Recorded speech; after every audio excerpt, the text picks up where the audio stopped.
There we are. There we are. As soon as I bring off the logo, right? Oh, see, we're a little bit lower than usual this time with the viewership, but I didn't. It's not unexpected as beautiful as it is. It was a little hot for my liking, but we'll take it. Summer's here, I think. Hey, Hey, Brian, he's on the road somewhere, is what I'm told by his wife when she picked up his oh, guns and 701 stuff last week. Yeah, and some stuff from 2A701 from Leon. awesome. Well, thanks, Brian. We of course always appreciate the support. He's got his new Absolutely. gear. Hey, Dan, good to see you from over in the Dickinson area, guys. There, guys are signing in. Good to see everybody. Eric, Awesome.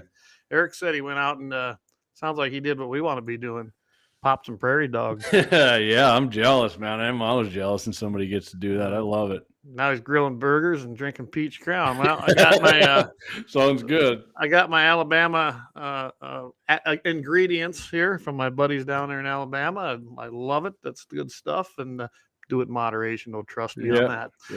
yeah. I got Coors Light in here, so I mean, beer. I guess I don't know. Beer. Coors Light wants to start paying us. I'll tell them. There we go. Hey, Kevin, good to see you from Big Bad, Pennsylvania. And Yeah. of course, Brian chimed in. He says, not yet. He says, nearing to 8. Well, he's out down by Arkansas, evidently, huh? No, they're going to Alaska. Alaska, sorry, 8K Yeah. there. Yeah. I'm going to need to get different ones. It looks Yeah, like you're stocked up on guns and the 701 gear for heading up there. You're going to look good up deal. Good deal. All right, well, let's get started like we do each and every show with the Second Amendment, a well-regulated militia being necessary to the security of a free state. The right of the people to keep and bear arms shall not be infringed. Again, that's the most important amendment. I say that every show, but it is. The second, it protects them all, and without it, we don't have this even. So That's as we true. can see, we've seen assaults on our First Amendment rights. Oh, yeah. All And, the time. But we knew it was coming. So I think we All got right. a good show tonight. What do you think? Yeah. Yeah. Well, I think it is. I think it always is, but it could be, I'm not wrong. I'm not right all the time for sure. Oh, yeah. I gotta do a little show and tell as always. Yeah. Guys, this is the Browning buck mark. Oh, yeah. This here Those was are a awesome, stainless. though, man. Yeah, it's kind of a gold. I don't know. It's stainless, but it's anodized. You can't see it probably in the camera, but see, it's kind of like got that gold. Yeah, it looks a different color there, Tone. They only produced this particular model for a couple of years. This was one that I bought from my father-in-law years ago.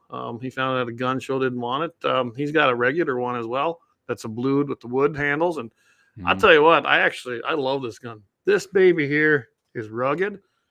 It fails very often, even with crappy 22 ammo, but then you got to clean it real good. I love the feel of this gun. I really do. It's got the slap side on it, and it's just an excellent gun for just going out and plinking. Yeah, yeah. I've shot Brownings. They're super accurate guns. Oh, Clay, yeah. I'm not quite as old boring me. I just got my Ruger LC9S here with the all right extended Biden lung blower. Yeah. nine round assault clip magazine in there. Assault clip. I love it. That's usually my winter care. When I switch over to shorts and not wearing hoodies and whatnot and jackets all the time, I got a smaller magazine and a smaller holster. Yeah. Hey, Trampus, good to see you. He must have got done calving too. Trampus, I'm almost done. I'm guessing you are too. So it's been a really long winter and a long spring, but I think we've turned that corner. But good to have you back here. Kenny's on. Hey, Kenny, good to see you here tonight. Fireball in Fargo. Hey, Kenny, what you got to look for is some lead slingers. They make a Fireball variant, but lead slingers is 100% pro Second Amendment. In fact, friend of the show, Leon Francis, was back here last Friday, and he stopped at a local liquor store, and he did find some lead slingers. Did he? Bought some, so yeah. Maybe we have to talk to them. They can sponsor us. I can get it on the ground floor. That's what I said. I got to buy some, and if it's good, just send them a little clip of us having fun with it. So there we go. All right. And Brian goes, I'll be supporting G&T 701 and Leon all the way across Canada, and the whole time I'm in Alaska. Yeah, love it. Good Thanks, to hear, Brian. That's awesome, man. What's he going to? Did he tell you why he's going to Alaska hunting? He did. And his wife. I think they're going up there for 3 weeks for. Oh, wow. I guess I don't know what. Hey, Donna chimed in. I don't know if it's Donna or Jeff, but welcome to both of them. If you're both listening, great to have you listening. I actually talked to both of them when the honor flight came back at the airport the other night. So yeah. Yeah, Gene. I told Leon to go. I hate saying, but okay, they went up to Willikers because Leon didn't find it in Fargo, and he did find it up there. He bought some bourbon, I think, and he sent me a picture. Had some fireball looking stuff and something else. So. Yeah. All right, Clayton. All right, we should get down to business. Yeah. So the first thing we're going to do is we're going to give you the poll results that we put up last Thursday. And the question to that poll was, there it is. Yep, Clay's on the ball right there. Should North Dakota have an official state firearm? Yes, no, or irrelevant? So should we start low and go high, Clayton? Sure. I was actually surprised at this. Me too. Me too. All right. So we had 53 total votes.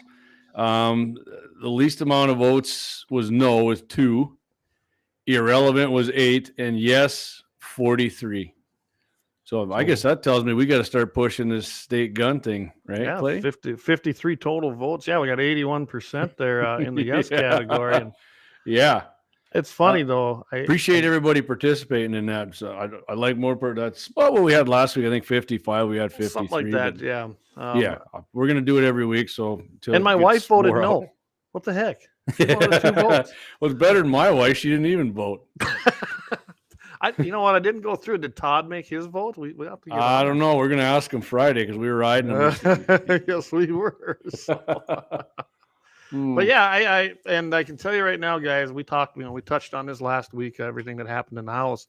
There was a bill there, and it come out. It was a Senate continuing resolution, and it failed due to some emotional testimony on the floor, some crying and some other crap. So.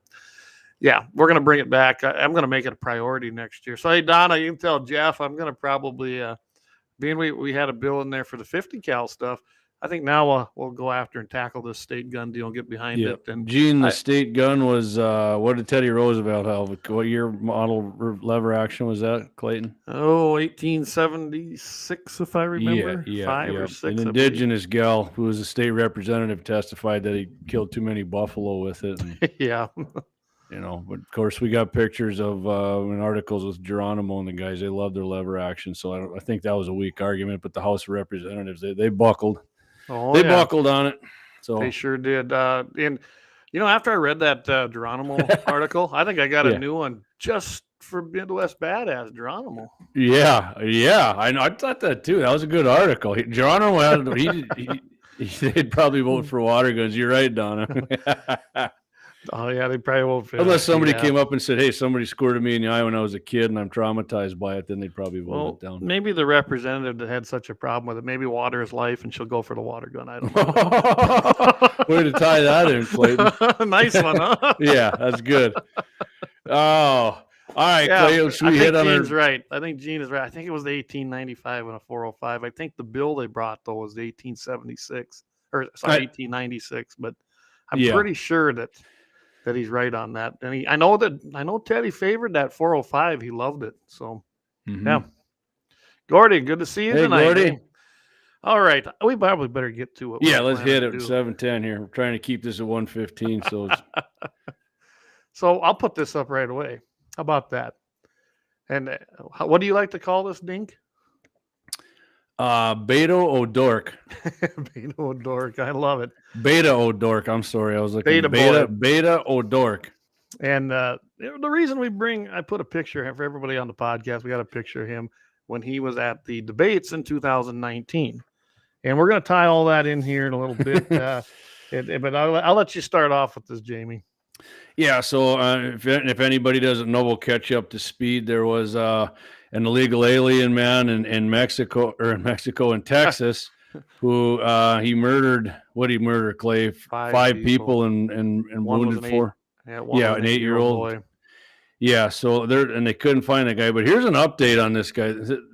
I mean, if your blood isn't boiling, it's about to. So this is updated from Breitbart. On 5/1/23, U.S. Immigration and Customs Enforcement officials provided updated information on the killer of 5 Honduran migrants. I don't know if they were legal or not, irrelevant to what we're going to talk about right now, but not to the guy who did the killing, though. Officials reported that an immigrant judge just ordered Francisco Oropeza Perez Torres, 38, to be removed from the United States the first time, March 19th, 2009. ICE enforcement and removal operations officers deported the Mexican immigrant later that month. Subsequent to this, Oropeza illegally re-entered the U.S. and is removed once again in September 2009. He was removed 2 more times in January 2012 and 2016. And in January 2012, he was convicted of a DUI and put in prison and jail for an unreported period of incarceration. Wow. But yet here he is. The guy is living here. He's living here. Right, Clay? Yep. He's got a gun. Got a gun. He's already been deported. Which, by the way, everybody, if you're an illegal alien in the United States, it is already illegal for you to have a firearm. Yeah. So there's one law that he broke. It's already, away. and as everybody knows, it's illegal to murder somebody. And it's illegal to murder. So there we go. There's 3 right off the top of our head. Yeah. Yeah. And this guy killed 4 women. I think they were all women and 1 child, and wounded a couple. Well, let's see. We got Julissa Molina Riviera, age 31. Sonia Argentina Guzman, age 25. Diana Velacqua. I'm not very good with these names. Alvarado, age 21. Yep. Jose Jonathan Casares, 18 years old, and Daniel Enrique Lasso is age 8. Sorry. So yeah, and he died on the way to the hospital. If I understood, this 8-year-old did. Or yeah, I think he got there and they tried to revive him, but he was dead by then. The other 4 were dead on the scene. So and they did. So this big brave hard ass who went over there with his gun and killed these people. They did capture him yesterday, and guess where they found him? He was in a closet. Here, do you want the live announcement of that? Yeah, I do. Here, I happen to have that. Here we go. This guy's unreal. Sheriff Greg Caper, San Jacinto County Sheriff's Office, with great news. The suspect is in custody. I have just left Montgomery County Jail, where he was taken, and he has been magistrated. He now will be taken to my jail, and where his new residence will be. I would like to thank the men behind me and the women behind me. They're not women here right now, but everybody played a very, very integral part in the arrest and capture of this coward.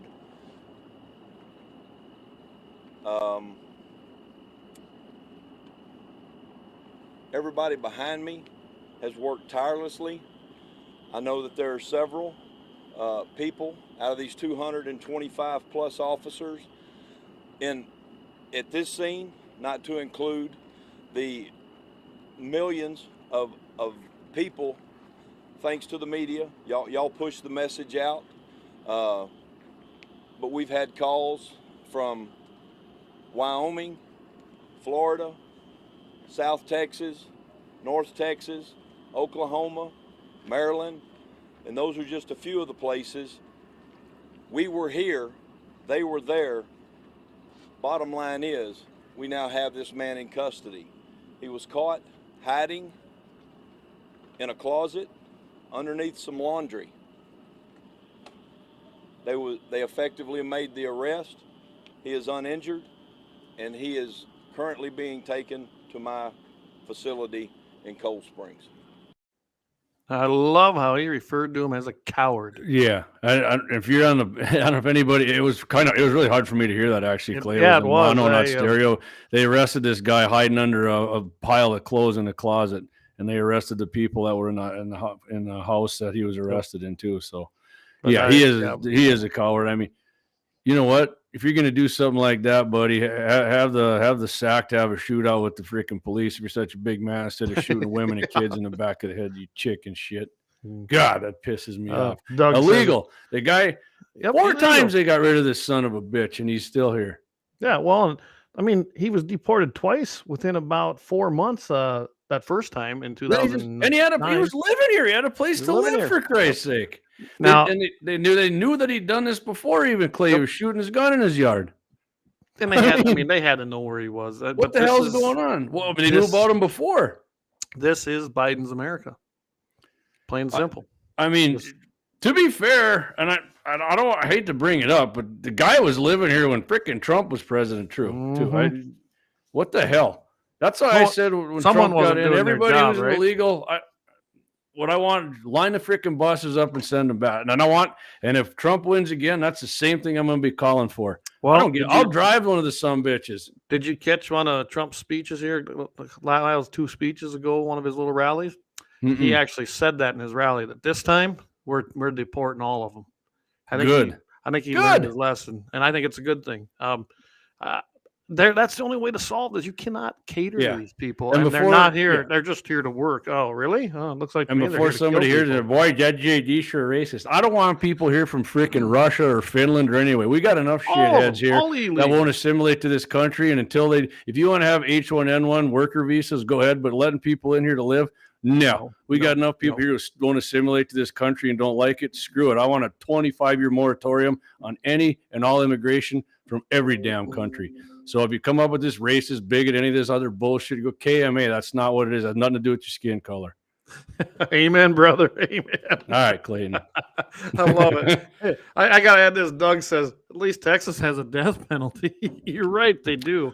It'll be interesting to see how they handle this. I like Eric's comment there, actually. Which one? No. Too bad he was uninjured. Yeah, too bad he was. So speaking of that, though, it looks like when he was being transferred then back to the other jurisdiction, something must have happened. I caught it just a little blip on a newscast, and I didn't have time before the show here because we were out of time to go research that. So I'll find out if that's true. So maybe he did trip and fall. Who knows? Like Trump said that time. Remember the real bad guys, and he put them in a cop car and make sure their head isn't low enough a few times. Boom, yeah. All right, so let's go to Beto here, Clayton. Wow, I really blew up with my mic's a little loud in my own ears.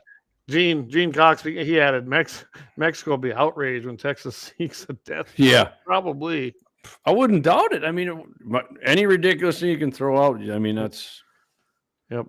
Absolutely. You're right, Lynette. They're not here to work. They're here. They want to take over. They want to make little Mexico right here in the United States. And immigration now and refugees coming here has nothing to do with making life better for people. It's to shift political power. And JD, you're a damn hypocrite because your relatives came here. My family immigrated here in the early 1900s. It was for the country. They needed population growth and for the economy to grow. We don't need a bigger population here anymore. No, like I said, most of these people coming here now don't assimilate anyways. I'm sorry. Some of them do. I got you. But you just said it, Jamie. There was a difference. When those people came over, they assimilated and became Americans. Yep. Now they just come here and they want to stay who they are, speak their own language, and then reap the fruits of this country and never give nothing back. And that is a huge difference. Not all of them. Yep. I've met some great guys who do it right.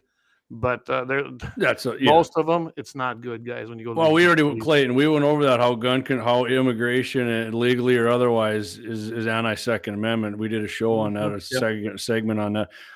The vast majority of immigrants, legal or otherwise, end up being Democrats, and Democrat Party is 100% basically against your Second Amendment rights. So yeah, absolutely.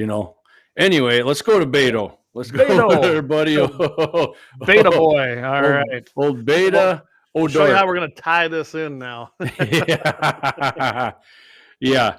So Beta, he comes out, Clayton. Unless you got a deal you're going to put up there, I'm going to read. Go for it. I had was I can put the picture back up. Okay. Unsuccessful Senate presidential and gubernatorial hopeful Beta O'Rourke called for more gun control, of course, in response to the news that an illegal alien who had been deported 4 times and shot and killed 5 Honduran neighbors in Cleveland, Texas. All right. Allegedly, he probably said an AR-15 or an AR variant, so I'm going to say it was obviously one of those instead of allegedly. O'Rourke responded to the attack via Twitter, writing, "Our hearts go out to those who lost loved ones in San Jacinto County," if I mispronounce that, I'm sorry, "last night. AR-15s are designed for one purpose, to kill people who either accept their continued sale as the price of living and dying in America, or we do the right thing and limit them to military use." Wow. All right, Clay, I see a few things wrong with that. I'm going to let you go ahead and go, and then I'll go. Yeah, well, first of all, the price of living and dying, that's just kind of funny. That's the price we pay to have a legally sold firearm that has nothing to do with that. Which has been used in many defensive situations. Right, and to kill people, that's all it's designed for, really? I don't know. I went on a little shooting trip with you down to take some P-dogs out, and I don't know. They looked like they worked real well. I'm gonna interject something to you right there, yeah, Clay. Go for it. Muskets, were they just designed for hunting, or what do you think they were? Let's see. I believe we used them in a Revolutionary War. I believe we used them in a Civil War. Bolt action. The first bolt action rifle, Clay. What was that used for? Was that civilian or military use for killing people? That was. Hey, Beto. I was gonna say it was for killing people. It was for killing people. Yeah. You know what bow and arrows were for and spears, Beto? For killing people. You disingenuous piece. Let's just put this out here. Every single, pretty much any rifle has become a variant any weapon, of some Clay. kind weapon. Yeah. Axe, tomahawk. Yeah, well, any weapon has become a derivative of something that was used in battle. Plain and simple. Or civilian developed it and the military took it over and adopted it. Yep, absolutely. It goes both ways. I mean, so yes, hunting and for killing people, if you want to put it that way. I like to call it defense of myself or defense of the country. Plain and simple. Yeah. Keith O'Donnell says, if we just shot a few at the border, they'd stop coming. How many times have you heard me say that? I could shut this border down in less than 48 hours, but it's not going to be a popular decision what I would do. Yeah. And yes, I would shut down that southern border, and I'd do the same thing on the northern border. Do what's necessary, for sure. Absolutely. Both borders. Yeah, I don't give a crap. I want them all sealed. Something else in this is that he wants to do the right thing and limit them to military use. Let's see. We talked about this too. Mm-hmm. When was the first time that the AR actually saw military use? Over in Ukraine. We have a winner. How about that? Ukraine guys. Our military doesn't use AR-15s. The AR-15 wasn't used in the military. I think Keith's on here. He knows that. Keith, I think he was. I'm not sure if he's listening, but yeah. Yeah, I'm pretty sure that Keith knows as well as anybody that they had select fire. I mean, come on. They're not going to go into how AR-15s. Yes, exactly. Yes, I don't need to tell you what that is. Yeah. Eric says anything is a weapon. How many people get beat to death by a fist?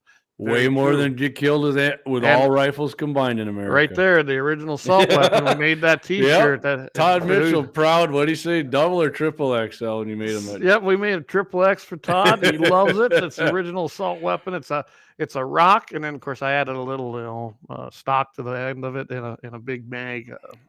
I really like that mag too. Clay had to make it an assault rock. It was just made for pounding in tent stakes until he did that. Yep. There you go. Keith says, yep. The first one was the M16A1. Yep. Absolutely. Gene Cox. Marco Polo brought gunpowder back from China. First thing after that, the cannon was invented. Yeah. There we go. Appreciate the Chinese and Marco Polo for that. Absolutely. All right, Clay, should we do a quick commercial here? And then yes, we should. Let's take a quick time out. Yep. And after that, we're going to come back, Clayton. We're going to hit on. Yeah, everybody knows a 2-inch quote snub-nose revolver, right? We're going to give you. Yeah. Should we when we come back, we'll announce our little giveaway, and we'll have the question, and then sometime before that. Yep. Let's do that first. Yeah. Okay, we'll do this. We'll do this profit time out here. We'll come back and get ready. We're going to have Clay's going to give you the question, and I'll tell you what we're giving away here. Hang on. The 701 is proud to be sponsored by Lauer Auto Repair, located at 309 South Washington Street in Bismarck, North Dakota. If you can't stop by, feel free to give them a call at 701-258-6308. Doug and the guys are ardent Second Amendment supporters and will always shoot straight with service and fair pricing.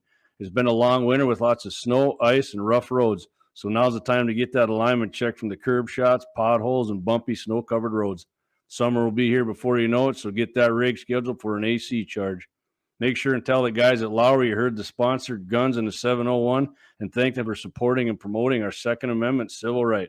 That's Lauer Auto Repair, 309 South Washington Street, Bismarck, North Dakota, 701-258-6308. Your North Dakota proud, patriotic auto repair service. And we want to thank Doug and the boys down there at Lauer Auto Repair. Great sponsor of Guns in the 701. We also want to thank the blind guy in North Dakota, 701-222-3932, and Mandan Sporting Goods right down there in Main Street, Mandan. Check them out, guys. He's got some of the best selection of powder and guns probably around. For Mandan sure, I was just in there. So, You know what's funny, Clay, real quick before you get to this? Clay and I like kind of trimmed down our roster here, what we're going to throw in the queue, and man, it ain't freaking working. It isn't, is it? It ain't working, Clay. All right, go ahead, Clay. I'll tell you what, here's what we're giving away. Yep. Thanks to Marty Beard. You got a picture of it there? Well, let's see here. Kind of, huh? Okay. Blue. There you go. Blue. I'll read what it says in there. Yeah, it's called the Marty gave me a couple of these. We're going to give another one away, but it's called the Blue Collar Tactical. That's who made this thing. It's the Patriot rifle sling right on the cover. Proudly made in the USA. 1 1/4 inch tube nylon webbing for added comfort. Compatible with any 1 1/4 inch sling mount. 70-inch max length for ultimate adjustment. High quality. Tri-glides. Super simple to use. And they even say right here, even you can figure it out. And 100% stealth mode, no metal parts to clang around. And right on the back here, Clay, these guys even define what a Patriot is here, Clay. You're going to love this. Oh, let's hear that. The Patriot, it says definition, a person who vigorously supports their country and is prepared to defend it against enemies or detractors. The sling is made in America for Americans like you. And they got, I can't read it. They got a bunch. This is cool, man. It's coyote tan. Looks like a basic sling, like it's just going to work for your rifle, whatever you got. You don't want some big clunky sling. I think this would be a sweet AR sling, actually. But so, all right, Clayton, I'm gonna shut up, and whoever gets the first correct answer in the chats is like you go ahead and send me your address to jd@gunsin701.com, and I'll mail that baby out to you. I don't know if you know, I lost you guys for a while. For a split second there, I saw you. You're all right. So, all right. So we got a cool sling. You know what? Being you had that whole thing about defying a patriot. Mm-hmm. How about this? Yeah. Militia is only a bad word if you're a tyrant. Hey, Clay, keep that. I want that on the next shirt you and Danelle make me. That is freaking badass. I love it. That's 100% correct, too. If you don't like the militia, you think it's bad, I got bad news for you. You are the freaking militia via the Second Amendment. It's got what looks like an old, the old style. Yeah, like he's got the Betsy Ross flag slung over, and then he's got his AR right over the. It's awesome, guys. That's some real MVE shit right there. If you're listening on the podcast, if you want to see that picture, go ahead and get on YouTube or Facebook and check out the live cast. I mean, I just want that saying on there. I think that's we badass. can make that happen. We can come up. Not only is it badass, Clay, it's factual. It's factual. Yes, it is. Yeah. All right, guys. So here we go. Here we go, babe. Get ready, gang. First people, I have to. Those of you guys that went to NRA banquets might remember this. So Winchester, as we all know, was producing guns in the United States in 1894 until, if you can tell me, I don't need the exact date. Tell me the year that Winchester ceased production of their Winchester rifles. And the last ones, I'll tell you this, came off the line were the Model 94s, and they went to the NRA banquets. And we got the very last firearms. Right? The new ones, they're made in Japan. Yep. Yeah, the ones that were the last ones produced in New Haven, Connecticut. Give us the year that happened, and you'll be our winner. First one to come in with the comments. Why don't you read a few of these other comments here, Clay? I know we're I'm sorry if we didn't get to all your comments. Clay and I were rolling there. We got some good comments over here. Well, we got jeans in there, and I'll put it up there. Marco Polo, he brought gunpowder back from China, and then of course we got a cannon. Eric Newman's got anything as a weapon. How many people get beat to death with a fist? As I said, way more than all rifles combined. Oh, look at Kenny. Damn, he dropped some bomb on us right away. Boom, 2006. Whoa. Absolutely right. Oh, Kenny drops the daisy cutter, man. Well, all right, yeah. So, sorry, Gene. I gotta tell you, Gene, what happened with that might have been the last one sold, but the last ones that actually came off the production line were 2006, and of course we had some in the NRA banquets. After that, they were the Model 94s. So anyway, Kenny, you are our winner tonight. Yeah, 2006. And that's the date. I even went and double checked it with Winchester's date line, so that's where we got that from. I'll tell you what, Kenny, I'm gonna look right now if I didn't save your address, because Kenny's a great American. He bought some swag from Guns in the 701. So let's see here. All right. Well, yeah, read that comment of my mom's. Yeah, there you go. Way to go. She says, it says Jumbo Joe, but I know that's not what she means. Yeah. Paula, she says, now the National Guard gets to go down there and babysit the illegals. Way to go, Jumbo Joe. Yeah, I heard that too today. I was like, you kidding me? Hey, Charlie, good to see you on there. By the way, my turkeys are still here, but there's only 8 of them left. They kind of had a very, very, very hard winter. Let's just put it that way. So yeah, we're gonna let them build up their population again. But yeah, he wants to get one of those shirts. He says he'll buy one. What size you need, Charlie? You'll have to let us know. Yeah, I'm guessing he wants one with that new saying on it. Be my guess. Yeah, Kenny, I just looked. Unless it's hold on a minute. Go ahead, Clayton. I'm gonna check this out. I might have Kenny's deal on Facebook here, but yeah, that I'm guessing that'll be the new one. Charlie, just let us know which one you want. I'm guessing you want a new saying, but we just thought about doing that, so we don't even have. I got you, Ken. Oh, hold on a minute here. Yep, Kenny, I got your address. Don't worry about it, buddy. I'll either have it in the mail tomorrow or Friday. And email Jamie there at jd@gunsinthe701.com if you want a shirt, and give him your size. That's kind of important. We need your address and your size. We're still working on. I know we keep saying this. I think we got. Clay's got something going there with somebody, so just, until then, we're doing it. I mean, trust me. You guys think it's painful? It's painful to me too. Because David, if you're listening, we're going to definitely get together on that. I liked what he had there, so. Maybe we can get it going. I know he's on the road hauling a lot of anhydrous right now. Yeah, and he listens to us when he's on the road in his rig, man. Yes, I appreciate that, Dave. That's awesome, buddy. Love your support. There you go. Gene come up. He goes, oh, that was U.S. repeating arms. So, all right. Anyway. Hey, Gene, I got to say real quick. Remember when he said H&R made ARs, and I was like, wow, I never heard that before. Hell, and he was right, man. They make Gene's a knowledgeable guy about guns. H&R makes a lot of that stuff. Just a little. That's pretty cool. Appreciate that. All right, Clay, you want to start off on this Snubby story? Or you want me to do it? Sure, I can. Let me grab my new sheet. All right. So I thought that was kind of cool. So I'm gonna bring up. I got a graphic here. How about that? Okay. Here we go. The Fitz special, guys. Look at that little baby. Yeah. Little snub nose. And what we got this, I believe this come from American Rifleman, wasn't it? Yes, sir. NRA American Rifleman. A little background is this is about John Henry Fitzgerald. He's born 1870. He spent much of his time. He was a bare knuckle prize fighter, guys. That was before the gloves came out. This guy, he did it with his bare hands, and that was his big thing. But he really enjoyed firearms, and he developed an interest in that in an early age. He became a champion pistol shot, developed good relations with police officers that he met, and he preferred Colt revolvers, according to the information here. Mm-hmm. And especially the new service rifle or pistols, and then he become quite adept in improving the action. So what he did is he'd take them kind of like some of us. That's what we did, right? We've taken guns apart and like, hey, we can change this, customizing it. That's why ours are awesome. Yeah, exactly. I call it Tinker Toys for men, not beta boys. Anyway, so what he did is he started adjusting the springs, smoothing out the actions, just messing around with the internal parts. In 1918, he became well known for being a hell of a shooter, and then Colt Firearms, as any good company would do, they hired him as their spokesman. Yep. And that's kind of what got him his start.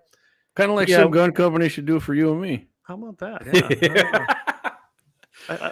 We might have to work on that, right? Yeah. Or whiskey companies. Whiskey works, yeah. Okay, go ahead. I guess I'll have to actually drink a name brand and not a home brew.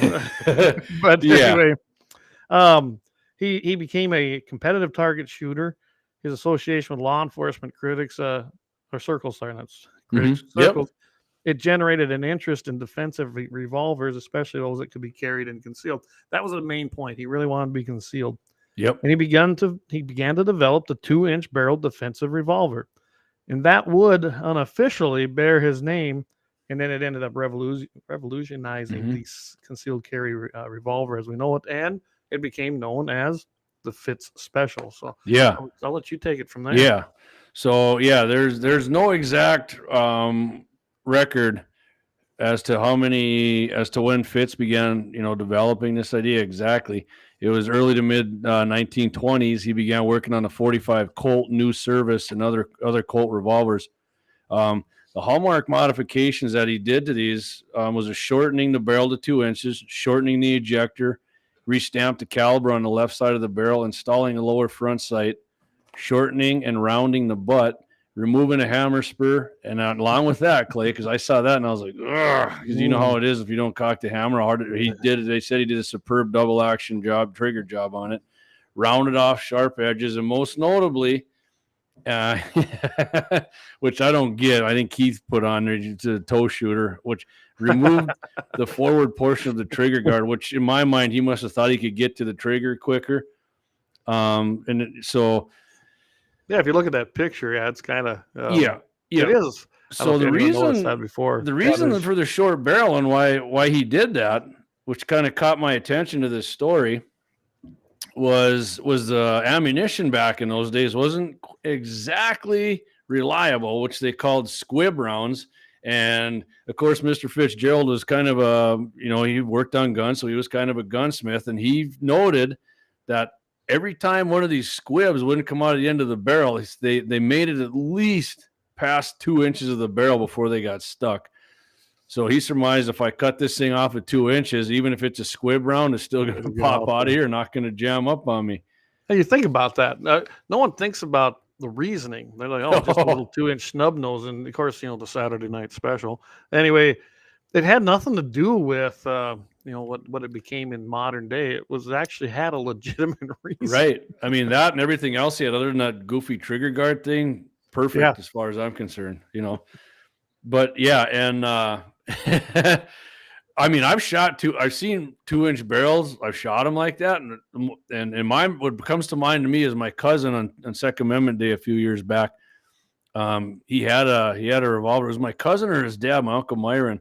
And I was like, man, there's no way. It was a Smith & Wesson. Mm-hmm. And I was about 25 yards away from one of the gongs. And I was like, man, if I hit this thing, I'm going to be shocked at this little barrel. I actually shot that thing.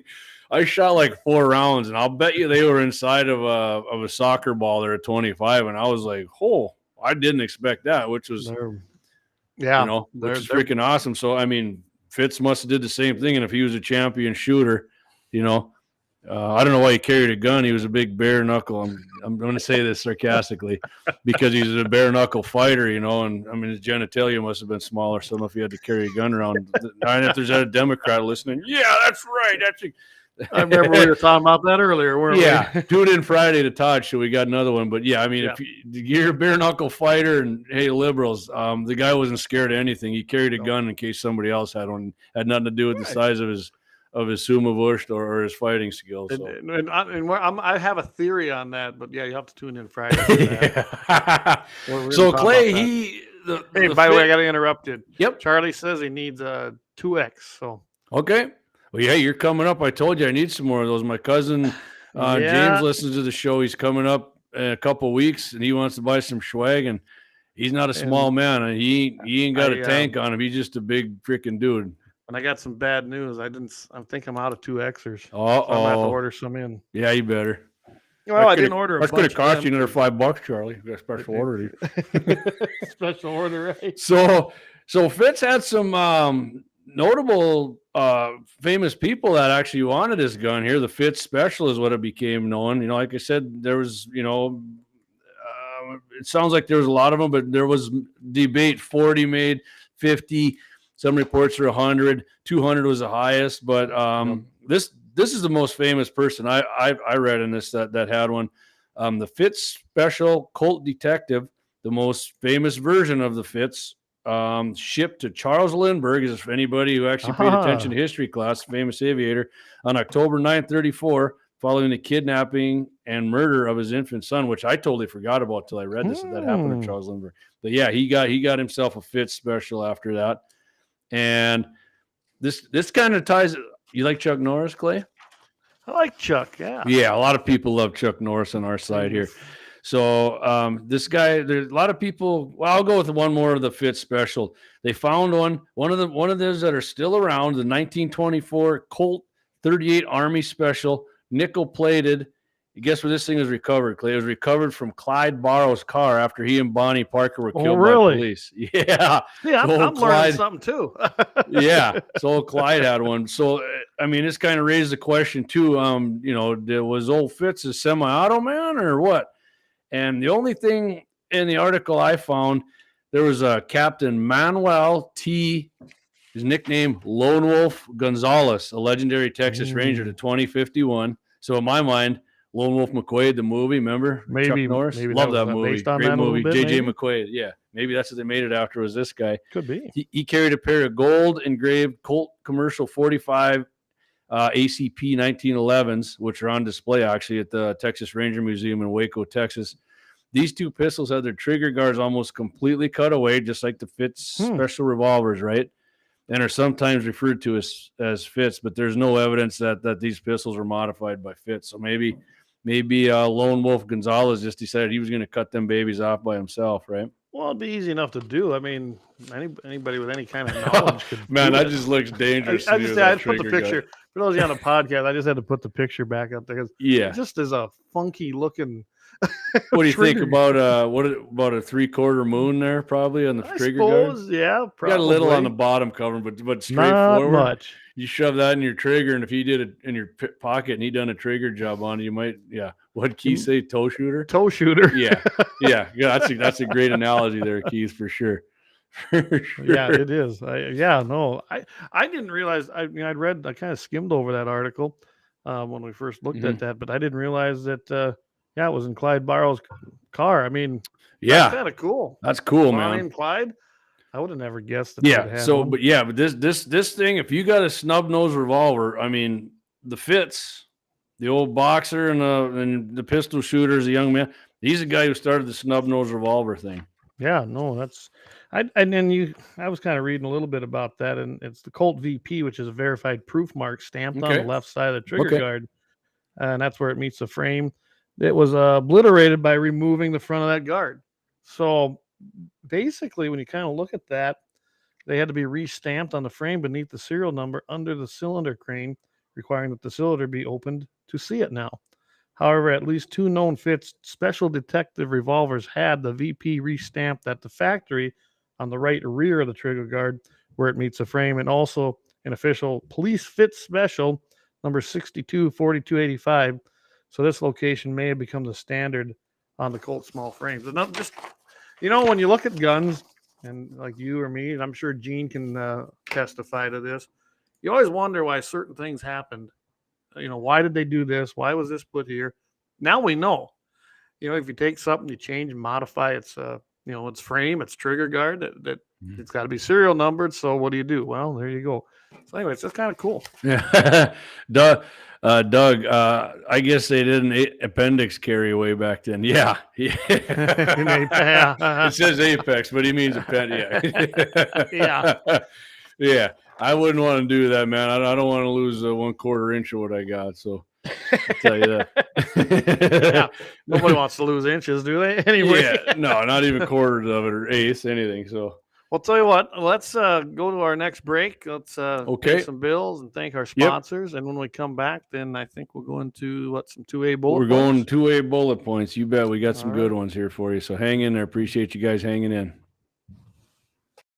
The 701 is proud to be sponsored by Lauer Auto Repair, located at 309 South Washington Street in Bismarck, North Dakota. If you can't stop by, feel free to give them a call at 701-258-6308. Doug and the guys are ardent Second Amendment supporters and will always shoot straight with service and fair pricing. It's been a long winter with lots of snow, ice, and rough roads, so now's the time to get that alignment checked from the curb shots, potholes, and bumpy snow-covered roads. Summer will be here before you know it, so get that rig scheduled for an AC charge. Make sure and tell the guys at Lauer you heard the sponsored guns in the 701 and thank them for supporting and promoting our Second Amendment civil right. That's Lauer Auto Repair, 309 South Washington Street, Bismarck, North Dakota. 701-258-6308. Your North Dakota proud, patriotic auto repair service. Guns in the 701 is sponsored by the Blind Guy of North Dakota. For all your custom window coverings, you can contact them at 701-222-3932. They're freedom-minded, They're patriotic, and they love the Second Amendment. This husband-wife team was born and raised right here in North Dakota and based out of Bismarck. Again, for your Second Amendment company, for all your custom window coverings, the Blind Guy of North Dakota, 701-222-3932, or visit them on the web at blindguynd.com. It's every American's right to bear arms. At Mandan Sporting Goods, we're here to help you support your Second Amendment rights, which reads, a well-regulated militia being necessary to the security of a free state, the right of the people to keep and bear arms shall not be infringed. Whether you're looking for a pistol for personal defense or collector gun, we have the staff to help you. We also have the area's largest inventory of ammo and reloading supplies. Mandan Sporting Goods, the area's local gun and ammo specialists. All right. Yeah. Thanks to all of our sponsors, guys. We cannot do this without them, and they will help keep us on the air. And we can't thank them enough. Make sure you stop in there. If you do, tell them you heard it on Guns in the 701. Yeah, and the commercial there says them FMK lowers. That's not the price of them there anymore. No. Well, maybe you know what? We might have to go in and redo a commercial for yeah. That's a pretty old one. So yeah, for sure. So, and guys, if you go in, yeah. Awesome, now, man. This is a Smith, but nice little gun. I can tell you, this baby's loud, guys. This baby is loud. Yeah, you get a good fireball out of those too. Yeah, it looks like almost like the one I shot, except my uncle's or my cousin's was blue, not stainless. But I prefer stainless. Actually, titanium. Is that what it is? Okay, wow, it's light then. Sweet. Oh, it's light, but I can tell you better hold on to it. Yeah. All right, it's got some man killers in it. So, holla at you, points. Anyway, all right. So we kind of on Monday we covered this a little bit on Jay's show. It's hey, we're Guns in the 701. It's the Second Amendment bullet points, but we do hunt here. Second Amendment. It's part of what you use to get your guns to go hunting. Game and Fish completed its annual mule deer survey. And results indicate Western North Dakota mule deer population. Man, this is a lot lower than I thought it was going to come in at. 29% lower than last year and 5% below the long-term average. Biologists counted 1,994 mule deer and 286.3 square miles during this year's survey. The overall density in the Badlands was 7 per square mile. Wow. And what do we got? A little more ratio here. Biologists counted 1,116 mule deer in the aerial survey, which was 31% lower than in 2021. The ratio of 69 fawns per 100 doe was higher than 2021, 60 to 100, but well below the long-term average of 87 to 100. $40 per 100 does was similar to 2021 in the long term, similar to that. So it, and as I said Monday, if you listened, it seemed like when I seen the mule deer out at our ranch there, my dad's and my uncle's, it was slightly lower, not a lot. I wouldn't say 30% where I'm at, but it was. I don't know. I wouldn't say disappointed. I wasn't disappointed, but I was just kind of like, oh man, it is lower, but whatever, man. They came through the winter better than I thought. They look like hell. Ones I've seen. Oh, yeah, they almost look gray. I mean, you can tell winter was rough on them, but they're not shedding off like they usually do. No, but I'm noticing that even with the cattle. My cows ain't shedding off like they usually do. They're looking fine. They're not thin or nothing. They come, but. And they're on a mineral program, so it isn't that. Well, I would say the deer I seen alive, they didn't look thin by any means, but man, they weren't moving too fast. Not that muleys are speed demons like white. I mean, they do actually run faster than a whitetail top speed, but they weren't leaving. Yeah, we had this debate in a hunting shack a couple years ago with one of my buddy's kids, and I'm like, I tend to disagree. I think mule deer are faster, and they were. I think a muley's top speed was 43, and a whitetail's was like 39. So Trappist he says, he goes, we had 100 mule deer probably in the hay. We had some. It wasn't a big issue here with our hay, but they were in the hay that was just south of us, so that's probably why they stayed out of ours. I guess they should have hauled theirs. But Eric's comment up there, that's a good one. I like that. My buddy is one of the guys that does the aerial deer counts. He's a short guy. Maybe he couldn't see out the windows as well and missed some. I got it. Love it. I can tell you this though, like we talked about on the show. We got mule deer around here. Actually pretty good. In fact, I got more mule deer than I usually do here, but the numbers seem down overall in the area. Whitetails, what little bit I had coming back, I just actually took a cruise over, and they don't look good. I didn't see one whitetail. I didn't see one. I didn't see one whitetail. And that's just the way it goes. Mother Nature, she's a cruel beast, but there's a reason for it. I'm not going to question it. Yeah, we'll see what happens. I'm going to start now in the summers here. I'm going to be out scouting and then doing a lot more out the farm there. I'm going out in a couple weeks to help my dad do some fencing and other things there. So we'll keep everybody up to date on what's going on, and I'm sure I'll have some videos up for it. So I can tell you what took the biggest hit here is when this all started here, in our area, the pheasants moved into the yard, and I thought, okay, fine. I didn't care. At least I had a place to come and maybe survive. Yep. By the end of this winter, by the time this all got over finally, I have a handful left. So I had some confidence that, hey, if I can keep them alive here, maybe they'll make it. No. Yeah. Well, I got to admit, I was surprised at how many pheasants I saw. I mean, there was tons more when the big storms first hit there in December. But, yeah, I mean, I'm not saying it's a huge population, but it's way better than I thought. And especially if this rain comes now and everything starts growing fast, you're going to be able to get some good cover, and them hens will have good cover for their nests. And we're always going to be take care of the raccoons and everything else, and it's only going to help in the long term. So, all right, Clayton, what do you got? What you get? Yeah, what you got? I got a few more two-way bullet points if you got some here. Yeah, Trampas says all your whitetails are over here now, Clay. Well, maybe I'll have to come get a trailer load and bring them back over. Yeah, there you go. So anyway, I'm gonna talk a little bit about a case here that the Supreme Court has decided to hear.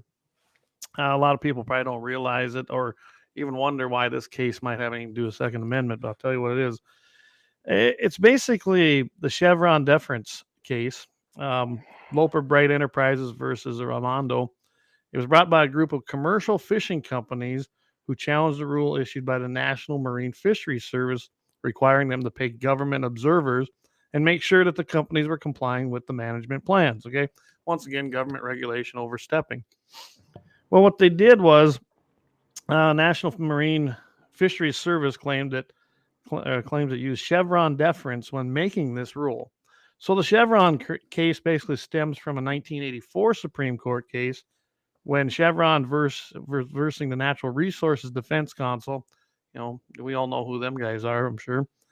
And it states that the court defers to the responsible federal agency for the interpretation of a law when the law is ambiguous or unclear. So basically what they're saying is if the law was too vague, it's open-ended, then we're just going to leave that to an alphabet agency. Yeah, that's a great idea, isn't it? Mm-hmm. Oh, yeah. That always turns out good. Yeah, so that happened in 1984. Then the commercial fishing companies, let's see here. The commercial fishing companies are asking the Supreme Court now to reconsider its ruling in Chevron, and the Supreme Court now has agreed to hear the group's case. So the difference is in 1984 versus this court. Ooh, big time difference. It'll be interesting to see. But how does a fisheries corporation and this rule come into play with the Second Amendment? Ever hear that little thing called the ATF, everybody? Mm-hmm. Another federal regulatory deal. Our buddies. They're our buddies. And the ATF based everything they did on these regulations. They took it back to the Chevron ruling, saying that the law is unclear, which it's not, but they were basically referring to the NFA, National Firearms Act, saying that it didn't cover enough. And so they used this premise of the Chevron ruling to go ahead and ban bump stocks. They used it to come out and say pistol braces now are machine guns. And that's what they used, guys. That's why this is pretty important, because if the Supreme Court, when they get this case and they overturn the Chevron ruling in 1984, guess what happens? You know darn well that people like the NRA, probably National Shooting Sports Foundations, a lot of these guys are going to file suit. They're already winning this case in district courts as far as bump stocks and the pistol brace thing. It's going back and forth, which I knew would be played out. And if they overrule this, guys, and right now, I mean, I'm not gonna get my hopes up too high. I'd give it a 50-50 based on previous rulings like Bruin. Bruin was huge. If they follow that suit, you could see basically the ATF cut off at the knees, which would be an awesome thing because they're not going away. With a sawzall or what? Then we'd have to ban sawzalls. Nice. Jamie had to throw in a little comic relief there. But I'm telling you, everything matters when this happens. I know that Gun Owners of America got involved in this. They're basically saying the same thing, that they're hopeful that this will happen. The Supreme Court will overrule it. And essentially, it'll take that whole executive part of our checks and balances. You know, we have legislative, we have judicial, and we have executive. The executive branch right now thinks they're a king. They think they're a monarch. Oh yeah. Actually, they think they're dictators, and that's what they're doing. They're putting people in place. They're putting these agencies in place. They're putting the people in these agencies to just regulate you because they're the mighty federal government. They don't even care if they're breaking the law. Clay, they know better. Yeah, they know better how to run our life, right? Just pay your taxes and shut up and do as we're told, right? So anyway, I just wanted everyone to know about this, that this is one of them cases you'd probably never really think much about. And then when you start thinking about what the implications could be afterwards, it's huge. It's just like what Bruin has done for everything else. It's been a big thing. It's just like Roe versus Wade being overturned, a huge thing that completely changed. Abortion is illegal now, right, Clay? Everywhere. Yeah, wouldn't it be nice if that's actually what it meant? It's not Democrats. So hold on, don't get your hair on fire. So anyway, I wanted you guys to know about that. That's one of my two awesome, man. Points. All right, I got one here, kind of tied in with how Clayton and I met. So NRA range development grants. The NRA distributed more than $1 million in range development and improvement grants in 2022 to ensure a robust future for recreational target shooting and shooting sports. Gun owners need a place to learn, train, and compete, said Joe DeBurgalis Jr., Executive Director of NRA General Operations. Thanks to the generosity of NRA members, NRA Foundation donors, and those who attend Friends of NRA events, that's how I met Clayton. NRA is able to provide the resources sought after by clubs and public agencies to build, expand, and improve ranges in their communities.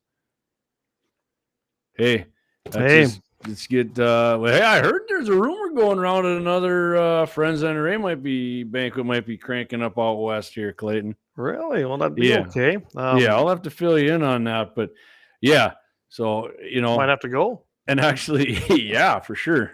$1 million. I mean, I don't know how far $1 million goes on range development, but that's $1 million they don't have without the NRA there.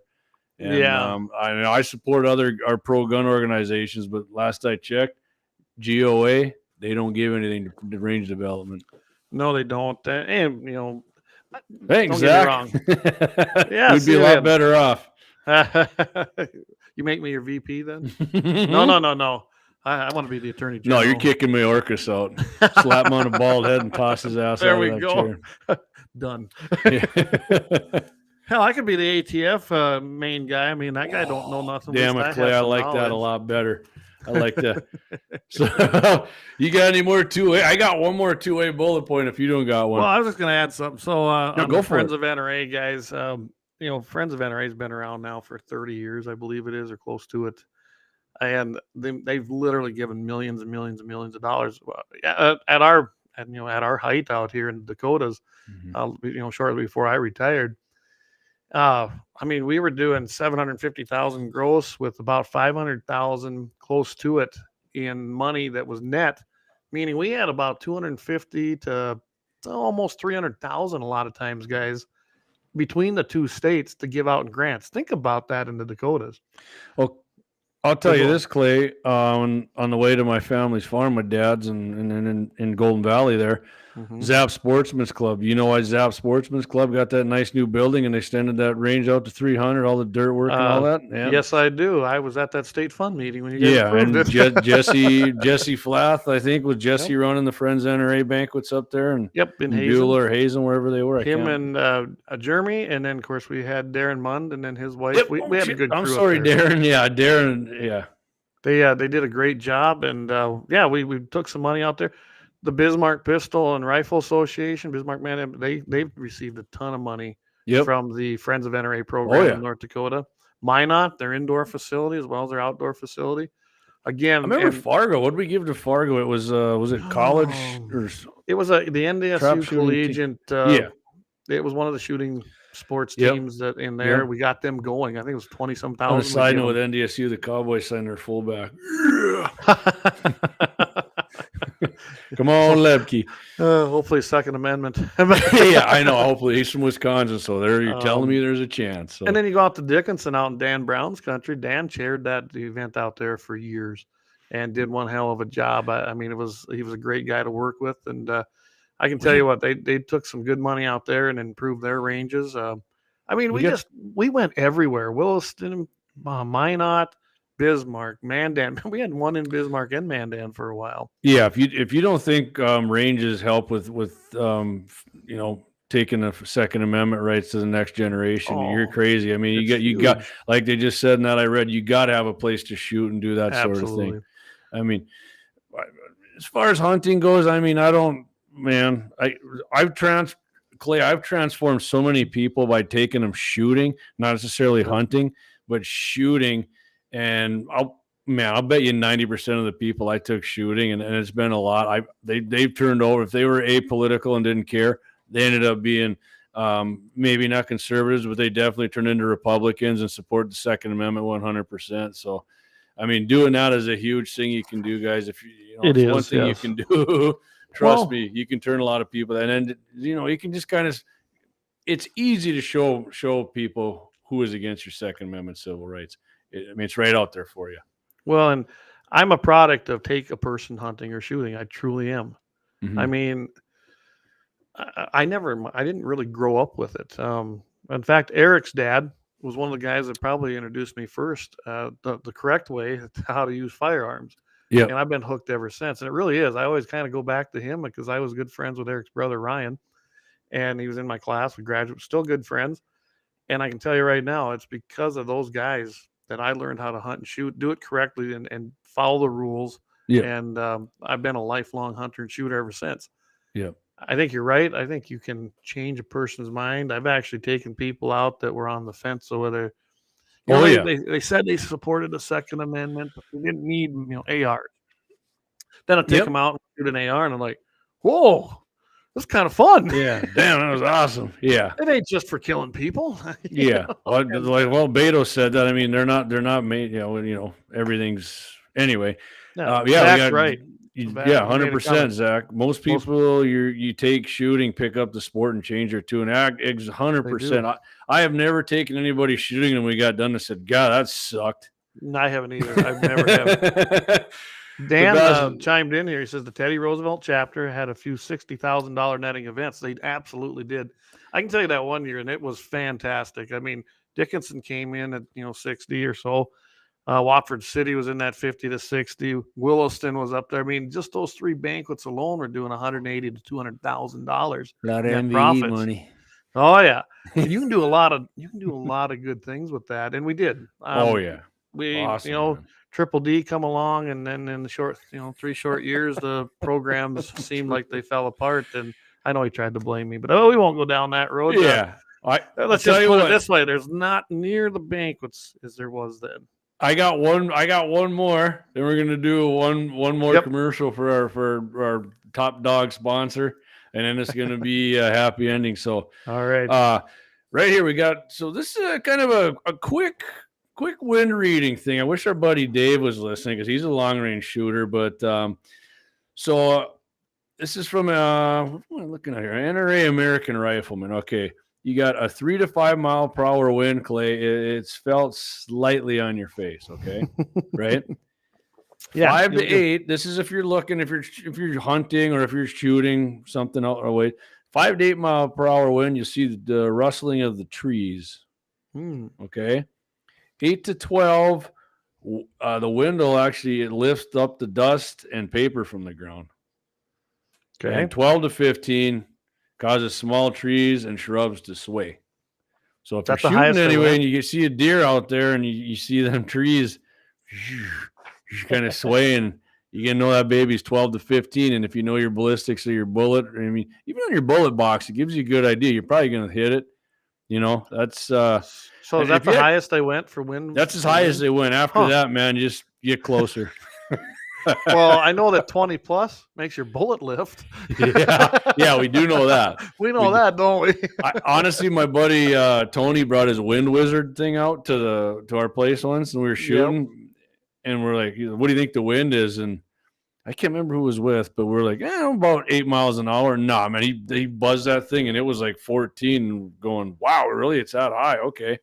You know, North Dakota. It's just we're so used to wind. It's like, it's 15. But I will say this: with his first shot, then at 1,400 yards, he did hit the gong. It was pretty sweet, and that thing was like, I want to say, it's about 36 inches tall and 18 inches wide. But yeah, he daggered it. It was awesome. Brian, that ain't even a North Dakota breed. Yeah, I agree, Brian. I mean, these guys probably are not shooting in North Dakota a lot. So I mean, but hell, I mean, that'll give you a little bit of an idea. 30 plus mile an hour gusts that day when we were on that Dogtown. Yeah. But hey, we stuck with it. Sustained 28, I think. 25. Yeah, I think it was. It sucked. It was it was blowing. All right, we're gonna do our last profit time out here, and then we're gonna come back with the happy ending. So all right, hang in there. The 701 is proud to be sponsored by Lauer Auto Repair, located at 309 South Washington Street in Bismarck, North Dakota. If you can't stop by, feel free to give them a call at 701-258-6308. Doug and the guys are ardent Second Amendment supporters and will always shoot straight with service and fair pricing. It's been a long winter with lots of snow, ice, and rough roads, so now's the time to get that alignment checked from the curb shots, potholes, and bumpy snow-covered roads. Summer will be here before you know it, so get that rig scheduled for an AC charge. Make sure and tell the guys at Lauer you heard the sponsored guns in the 701 and thank them for supporting and promoting our Second Amendment civil right. That's Lauer Auto Repair, 309 South Washington Street, Bismarck, North Dakota, 701-258-6308. Your North Dakota proud, patriotic auto repair service. Absolutely, guys. And I can't tell you enough about the service down at Lauer Auto. In fact, Doug, I got to get a hold of you and see if we came up with any solution for my Dodge. I know we talked about that one other time, and we thought we were going to have to change them springs out, but we'll talk about it. I know I'm planning to come up for 2A day, so I'm looking forward to that. We got to talk to a few other people about that. I've seen on here too. Why don't you read this comment here? We got a new guy here, Matt Spencer. I'll read that. Yep. You got a good comment here. So I don't know what's going to work best here. I think I think just reading that right on the right side. Matt Spencer, this is a guy I met, by the way. He was from California. He was attending school down at the School of Mines in Rapid City. By the way, he won a gun off the wall of guns. Awesome. Became a volunteer. He's a great guy. He was up to the cabin a couple times. Anyway, he says 100% right. Even though I grew up in Cali, he says I was very versed in firearms growing up. Between high school and up into college, I can't tell you how many people I took shooting who asked me, and I took pretty much every volleyball and basketball team member because I enjoyed teaching people who did want to learn, whether for themselves or to impress their significant others. I think you did it to meet chicks, I think, Matt. But anyway. Whatever works, man. He says, it didn't hurt having that connection with them in college either. He said, but taking someone shooting who wanted to learn or is timid or against firearms, it returns a positive result most every time. And he also talked about how, if I remember right, how he took a lot of ladies. And, I found that too. Ladies were probably the most inquisitive about it, especially new shooters. I had my nephew's girlfriend out here about a month ago in between snowstorms, and we did a little shooting. And she came from Pennsylvania and didn't grow up that way. Now she likes to shoot. Guess what she's looking for? She's looking for her own pistol now. Yeah. So. And hey, guys, here's a good bit of advice for you. Don't be an asshole if you get a gal out there. Yes. 410 if you want to go shotgun, 22 if you want to do pistol or rifle. Do it right. Yeah, don't be. I know women who hate shooting now because their dads did that to them. Don't do that. It's going to be a fail for you. And Matt said it was a 1911 Kimber. I remember that. And piggybacking quick on what Jamie just said, guys, don't be a dick. Don't do that. Don't take these ladies out and give them the biggest gun and then record them and go, hey, look at that. You know what? You just ruined someone for life, probably. Yep. They couldn't care. Yeah, they don't want to do it. Clay, if somebody takes you out the first time and it's totally unenjoyable and you don't want to do it again, probably and you couldn't not. care less about or it. I'd definitely go find somebody else. But I mean, most women would be like, screw it. Chicks don't dig a snub nose. No, You're exactly right. They Gene. don't. That would not be fun to shoot. Loud ass recoil. Don't do it, man. I suggested first time shooter 22 and bring some milk jugs along, 4 or 5 of them, milk cartons, some kind of reactive target, something that blows up. They can see it's fun. I mean, trust me. Reactive targets are the best way. And, and I'm with you at 22. In fact, that's what I took with Danelle when I took her and shot. Learned her how to do it. We did a 22. Yeah. She got familiar with that, and then we moved up. Now she has her own 380. She loves that. That's a little Kimber. Yep. And she's actually shot this gun, guys. She enjoys it now. But yeah, don't go out there and do that. I mean, you want to ruin them? That's a good way to do it. Give them a big 12 gauge they've never shot. Even with shotguns, I prefer using semi-autos with ladies. It takes some of that recoil out. Make it enjoyable and fun. Yeah, I got a text from the blind guy. He said it's kind of like going coon hunting with Marty. And it's funny because Marty Beard just chimed in. Is that why no one will go coon hunting with me anymore? For sure. And Brian Wander's got a good one there too. Don't choose your wife's gun either. Yeah, let her do it. Whatever fits the hand. Don't. Hey, what you need is this. Now go in there and get your hand around a gun. It doesn't matter the caliber. If it fits your hand good, that's you're going to shoot it better for sure. Well, so when my nephew come out here, Jovi is her name. She came out. She's like, "What gun should I buy?" I was like, "That's up to you." Mm-hmm. Well, I have a few that she can try out, and we tried out revolvers and semi-autos. Even did a single shot. She tried out on a variety of handguns and decided which one she liked the best. The one she liked the best at first when she looked at them, she thought she really, I want one of them, and that is not what she thought. Just because they look good doesn't mean it's going to fit you good and shoot good for you. So I'm saying the number one thing I tell people is if it fits, it feels good in your hand. Like if you point it and it feels like you're pointing your finger, and that trigger's got to be, you got to have a good trigger on it, especially if you're a new shooter. Yes. And I can tell you this right now. If you buy a gun that you don't like, you won't shoot it. Nope. Because it's no fun. No. Buy something that you're going to love to shoot. And that happens to be a 22, so be it. Go out, shoot it, have a lot of fun. Learn how to use it that way. Part of shooting is muscle memory. You know that. Anybody that shoots knows that. You have to learn that. It's something that's learned. And it's learned over time and doing it. You can't just go out and grab the biggest gun off the shelf and go, I'm going to get this 50. Pretty rare that happens, man. Yeah. Yeah, so you get Zach. He said my mom and aunt shoot like 500 rounds out of my black rifles now. Yeah, there you go. Perfect. Awesome. I mean, it's pretty rare that I have somebody shooting the air and they're like, I think I'd rather shoot that bolt rifle. Most of them, my kids for sure, like, yeah, I want to shoot the AR, Dad. And it ain't because they just go out and blow off a bunch of rounds. There's less recoil. I'll tell you what, ARs look badass. I mean, that's an appeal. Somebody goes and buys a Mustang or your big pickup, you do it because it looks badass. And just because you can't buy a gun because it looks badass. Yeah, I can. Just like I can buy everything else that attracts me like that. Kiss my ass. That's why I like stuff. Yeah, I mean, there's always going to be that appeal. Eric chimed in. He goes, my wife started out with 7mm08. I mean, that's not bad. Them don't kick like you think. I enjoy my 7mm08. Let's see. I think that's over there. All right, Clay. Here's what we're gonna do. Hold on, everybody. If you don't know what this intro is, you're gonna know soon.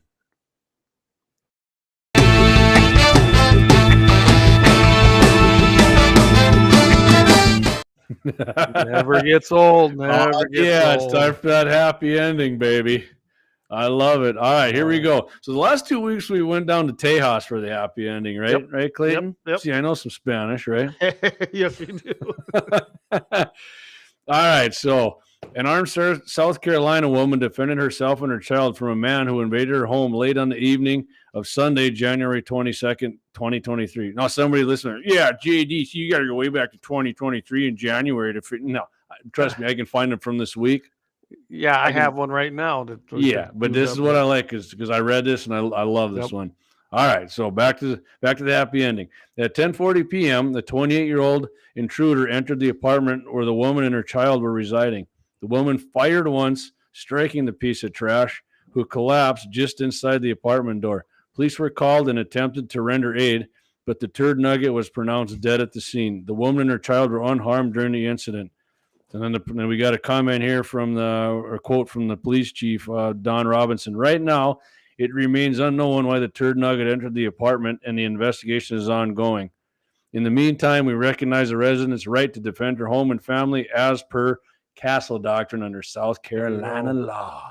Thank you, South Carolina, and thank you, homeowner, for using your Second Amendment rights to not only defend yourself and your child, but do everybody else a favor.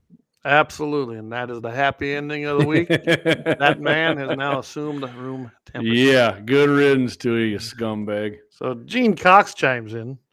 He says, "Hey JD, El Camino means the Camino." Thanks, Gene. I do know what EL means. Yeah, I got you. The Camino. Is that like the Ohio State? Yeah, something like that, for sure, right? And Zach Meyer, Zach Meyer, he says 17 HMR. Oh yeah, beginner gun. And big reaction when you hit. He says, I bought my AK and my AR because they look cool, and there's nothing wrong. Right on, Zach. Right on, man. Zach's a skier. I know Zach from way back when I skied and we skied together. You could buy just like buying a pair of skis. Man, I like these skis. They look badass. I got good, It's just like buying cool caps, I got that is a cool cap, man. Guns in the 701. Gotta tie that right in there. Right on. Look for merch. All right, Clayton. So let's do a little preview of what we got coming up here Friday. Every Friday, Clay and I are on with Todd Mitchell in the morning at 7:40 a.m. Mountain, 8:40 a.m. Central.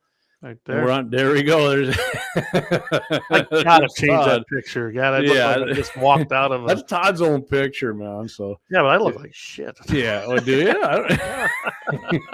I just look scruffy, I guess. Anyway, we can change it anytime you want, Clay. A couple weeks here on 2A Day, you get yourself a good one. I'll change it. There we go. All right, maybe we can get Todd out there. So we're on for about 20 minutes, and we're going to talk about first thing we're going to hit on. If anybody into sports or boxing in particular, you know who Deontay Wilder is. He was arrested for having a concealed gun in Hollywood. I tell you what, you're gonna love what Deontay Wilder had to say after he got arrested for this. It's awesome. I'm not saying Deontay's a Trump supporter, but I've heard him say some other things. I definitely don't think this guy's a Biden supporter either. Yeah. So after that, then we're going to go. Montana has passed 4 new laws to protect your Second Amendment rights. Montana has been kicking serious A on passing stuff, and they don't take no shite from gender confused people who want to raise hell in their state house either. That's awesome. And then this is kind of a cool story too here, Clayton.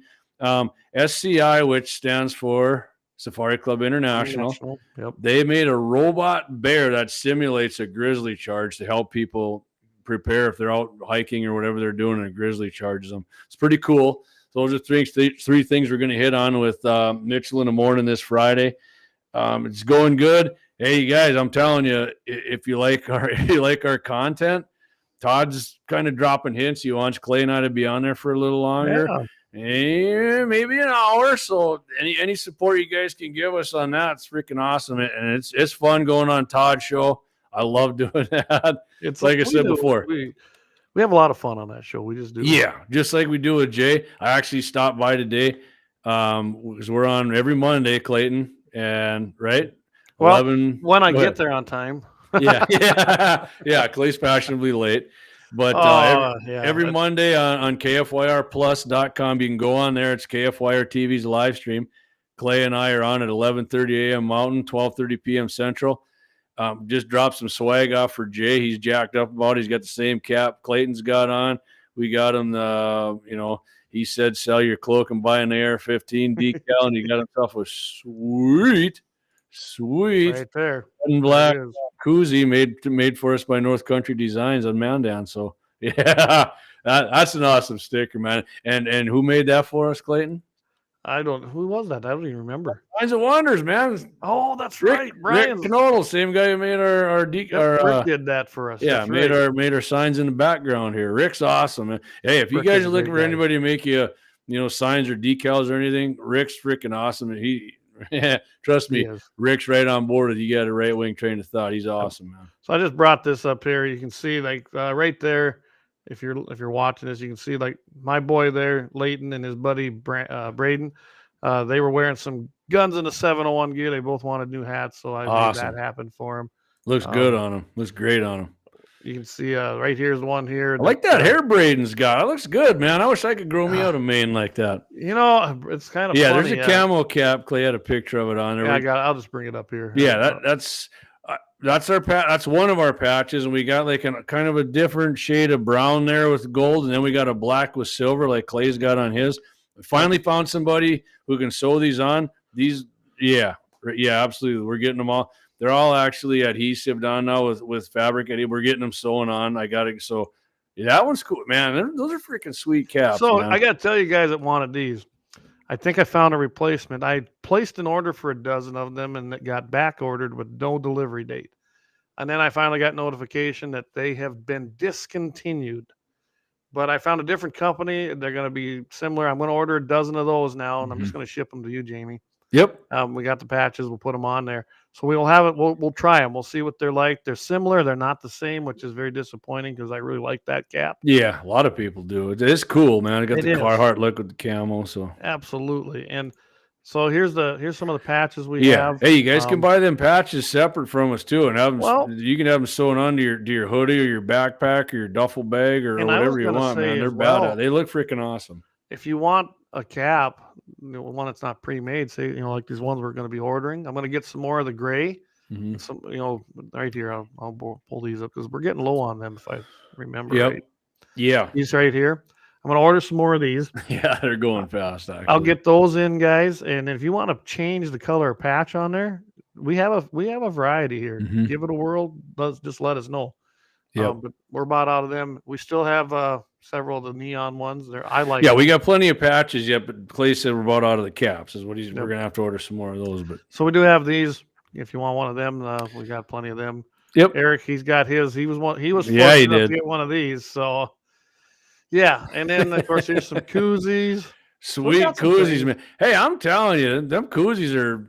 I thought other ones were pretty cool. These are cool. They're actually a little thicker, and they're not nice neoprene. They're not this cheap foam shit. No, they're nice. They're gonna keep that brewski, whatever you're putting in there. You wrap it on your water bottle, whatever you want. They're gonna work for that. Their brother Case, yep, he's a big dude too. I mean, if you got a bigger head, Casey there, Clay, he's a big old football playing boy. He played college football. One of the strongest dudes I ever met. He's a large American. He goes about 6'2", 275. So Brian's like, those new ones work good with your face if it has a little girth. Yeah. Well, if you look up here, guys, Brian's a large American too. He's not a small gentleman. We still have those T-shirts, and if you like the other logo, you can have this put on it too. Yeah. We're pretty flexible. It takes us a while. Because it's just I got my little sweatshop going on down here. Clay's got some H1N1 guys coming. Yeah. So. Eric, I did say hoodies. FGL uses hood. Hey man, with sweatshirts, zip up sweatshirt. Is that I'm right here? I'm good. I got sweatshirt. Here. I got my hoodie. Now you look like a gamer. Oh, Zach says it'll fit my giant heads. We're just kind of BSing here, guys. So yeah. Anyway, so yeah, that's where we're at. I think we're gonna have a pretty good show on Friday. Yeah. Todd. We always do. And I know we invited Todd to 2A Day, so hopefully he can make it out there. Sounds like Leon's coming. Yeah. Hopefully he can make that. I'm planning to bring my camper up so that I don't have to worry about getting home or driving. I'll tell you what, we get in the hot tub, man. You're gonna get Eric to come up there. Eric, bring your hoodie up too. Yeah. Well, I know Corey talked about trying to make it. I don't know, Eric. I think you saw that message too. Yeah. But, yeah, I'd love that. If you two can make it, it'd be a lot of fun. So, Yep, I got a couple. Like, I'm gonna talk to Zach, and we'll see if Dan can make it over. I mean, it's gonna be fun. We're gonna start at noon, and like I said, it's invite only. It ain't gonna be a free for all, but it's one thing I got to show you though. we're gonna have a lot of video for it. So if you guys don't go, Yeah, you're gonna have fun. You'll love this. I don't know. Yeah, that was Christy freaking Noem awesome, man. did an ad basically for NRA. You should have got the whole ad on this. I should have. I kind of come. She actually said. Joe Biden sucks. And I mean, when she said it, you can tell she means it. She didn't just say great. it. Yeah. I loved it. I shared it on her Facebook page on Guns in the 701. It's Christy Noem's awesome, man. She was a little lax on taking care of property owners though here on that. Yeah, I got you there, Clay, but you know what, man? I'm never gonna I didn't even agree with Trump 100%. So no, I didn't either, and none of us are ever going to agree 100%. I mean, she comes pretty damn close, and she's unapologetic for stuff, and I mean, she doesn't lose her cool. Christy Noem's an awesome freaking spokesman for. And I can tell you this, Christy has been stellar on the second. She's hot, man. Like I said, if she's picked as a VP, I'm telling you right now, guys and gals, she's going to get like a couple million votes just for being hot, because people vote on that kind of thing. I'm not being facetious at all. I'm telling you the honest to God truth here.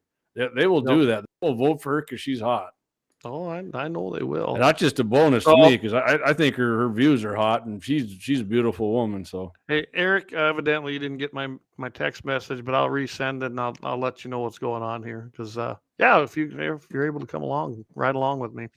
So, yeah. All right, guys. Well, I think there you go. Hey, Kevin said send her a hat. Clay, you're down. You're close, man. Send her one. I was just in Pier yesterday. G&T 701 boys got something for you.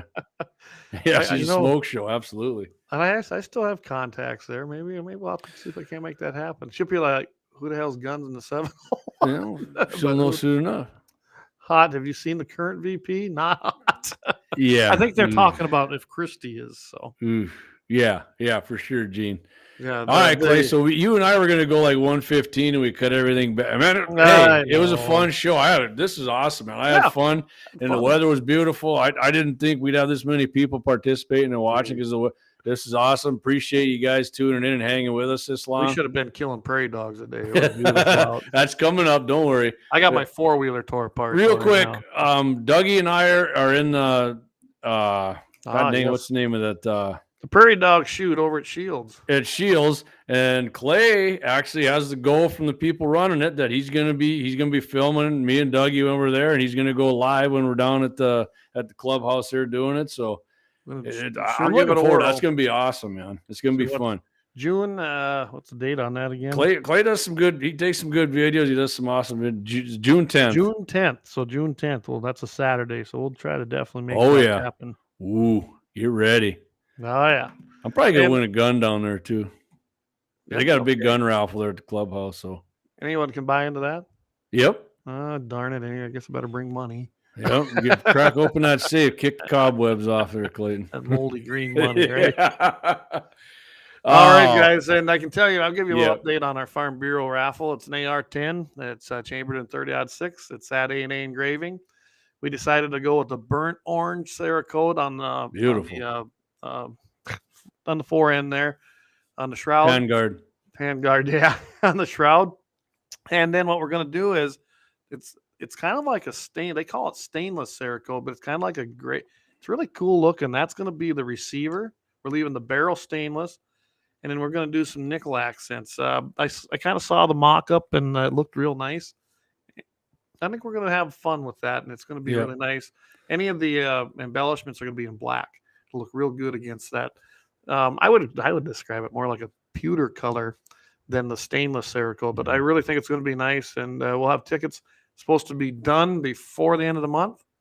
We're going to have our meeting in June, the very first Tuesday in June with Farm Bureau, approve everything, and we'll get our tickets out. Hey, Daryl, I want some home cooking if I buy a damn ticket. There you go. So anyway, we've had great support in the past. We got something new. We're hoping everybody is going to support it again and do like they did before, because that's kind of what people are asking for us to do an AR. So we're doing an AR-10, chambered in 30-06 as a Noreen. top end stuff, guys. Top end stuff. So Oh yeah, you won't be Morty's awesome, disappointed. man. I They think make you awesome. saw that gun, didn't you, Jamie? Oh yeah, damn right. That thing's badass, man. It's Love gonna it. be more badass. It's the only 30-06 they ever really wanted. Yeah, I'm buying. I usually buy some. But Like Doc Holliday when I seen it. It was the only thing I ever wanted. All right. With that, I'm going to leave you with this picture. Bigfoot. He's got Spuds McKenzie in a wagon that says, "Oh my God, that's hilarious!" Spuds McKenzie from Budweiser. So if you don't know what we're laughing about for the podcast, oh man, I love that. You gotta get on there and go check that out. And I got to give credit. I believe Eric was the one that shared that in one of our little chats. That's great, rooms. man. So there you go, guys. Bigfoot That's rescue great. Spuds McKenzie from Budweiser. And with that, everybody, I want to thank everybody for listening. It's been a great show. Had a lot of fun here. Absolutely. And as always, don't forget to tune in on Friday. We'll be on there with Todd at 7:40 a.m. Mountain Time, 8:40 Central. And catch us in the crosshairs every Monday, 11:30 Mountain Time and 12:30 Central with Jay Dillon. It's a KFYR TV Plus. So go to KFYRTV.com, hit the live stream, and you'll see the show on there. Someday we'll get that Zoom hopefully figured out on my end. It's always it causes me to be late because I can't figure out all the settings. But fashionably late, man. You just a diva, Clayton. I guess. Next week, guys, we'll be live streaming again on Wednesday night. Don't forget to check out the poll. We'll announce that Monday. Yes, maybe? sir. Yeah, we're gonna have a and we'll put it up there. We'll have a new poll up tomorrow. And hey, guys, feel free to share it. Clay and I can't do this alone. We need your help. Yep. Like it, share it, subscribe, and let everybody else know who's a Second Amendment advocate. Get them on board. We're looking to grow this thing, boys. All right. All right, everybody, have a great rest of the week and this weekend. And always remember, what do we say? Keep your powder dry. Take care, everyone.